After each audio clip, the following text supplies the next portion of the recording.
ತರೀಕೆರೆ ಏರಿ ಮೇಲೆ 3 ಕರಿ ಕುರಿಮರಿ ಮೇಯ್ತಿತ್ತು. ಈ ಹಾಡಿನ ಹಿಂದೆ ಇತಿಹಾಸ ನಿಮಗೆ ಗೊತ್ತಾ? ತರೀಕೆರೆಯ 3 ಜನ ಕಳ್ಳರ ಅಸಲಿ ಕತೆ ನಾನು ಹೇಳ್ತಾ ಹೋಗ್ತೀನಿ ವೀಕ್ಷಕರೇ. ನಮಸ್ಕಾರ ಕರ್ನಾಟಕ.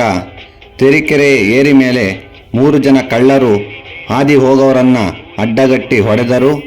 ಈ ಹಾಡನ್ನು ಕೇಳದೆ ಕನ್ನಡಿಗನೇ ಇಲ್ಲ ಎನ್ನಬಹುದು. ಆದರೆ ಏಕೆ ತರೀಕೆರೆ ಏರಿಯ ಮೇಲೆ ಕಳ್ಳರು ಬರುತ್ತಿದ್ದರು? ಆ ಕಾಲದ ಪರಿಸ್ಥಿತಿ ಹೇಗಿತ್ತು? ಚಿಕ್ಕಮಗಳೂರು ಜಿಲ್ಲೆಯ ಈ ಐತಿಹಾಸಿಕ ಪಟ್ಟಣಕ್ಕೂ ಈ ಜನಪದ ಹಾಡಿಗೂ ಇರೋ ಸಂಬಂಧವೇನು? ಇಂದಿನ ವಿಡಿಯೋದಲ್ಲಿ ತರೀಕೆರೆಯ ಈ ರೋಚಕ ಇತಿಹಾಸವನ್ನು ತಿಳಿಯೋಣ. ತರೀಕೆರೆ ಎಂದರೆ ತರಿ ಎಂದರೆ ಭತ್ತದ ಬೆಳೆ, ಕೆರೆ ಎಂದರೆ ನೀರಿನ ಆಶ್ರಯ. ಅತಿ ದೊಡ್ಡ ಕೆರೆಯನ್ನು ಹೊಂದಿರುವ ಈ ಊರು ಹಿಂದೆ ಪಾಳೆಗಾರರ ಆಳ್ವಿಕೆಯಲ್ಲಿತ್ತು.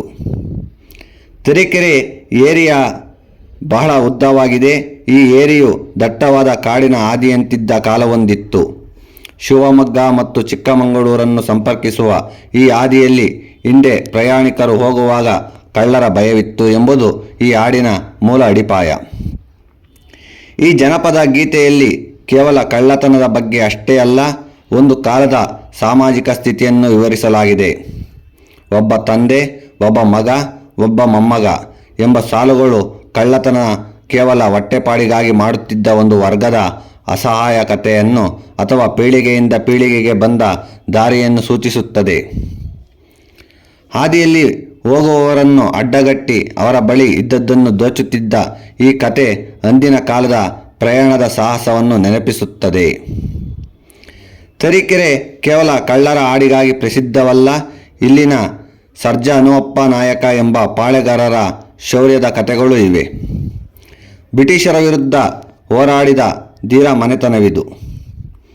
ಜನಪದರು ಸಣ್ಣ ಸಣ್ಣ ಘಟನೆಗಳನ್ನೇ ದೊಡ್ಡ ಕಾವ್ಯವನ್ನಾಗಿ ಮಾಡುವಲ್ಲಿ ಎತ್ತಿದ ಕೈ.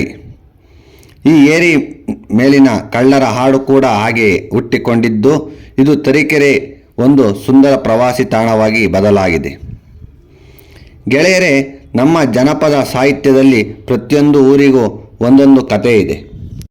ಈ ತರೀಕೆರೆ ಏರಿ ಮೇಲೆ 3 ಕರಿ ಕುರಿ ಮರಿ ಮೇಯ್ತಿತ್ತು ಎಂದರೆ ಅದು 3 ಕಳ್ಳರು ಅಂದು ಆ ರಸ್ತೆಯಲ್ಲಿ ಓಡಾಡುತ್ತಿದ್ದವರನ್ನು ತಡೆದು ಸುಲಿಗೆ ಮಾಡುತ್ತಿದ್ದರು ಅಥವಾ ಕಳ್ಳತನ ದರೋಡೆಗಳನ್ನು ಮಾಡುತ್ತಿದ್ದರು ಎಂದು ಅರ್ಥ. ಈ ಮಾಹಿತಿ ನಿಮಗೆ ಇಷ್ಟವಾಗಿದ್ದರೆ ಲೈಕ್ ಮಾಡಿ. ನಿಮ್ಮ ಊರಿನ ಬಗ್ಗೆಯೂ ಇಂತಹ ಜನಪದ ಹಾಡುಗಳಿದ್ದರೆ ಕಮೆಂಟ್ ಮಾಡಿ ತಿಳಿಸಿ. ಸಬ್ಸ್ಕ್ರೈಬ್ ಮಾಡಲು ಮರೆಯಬೇಡಿ. ಧನ್ಯವಾದಗಳು.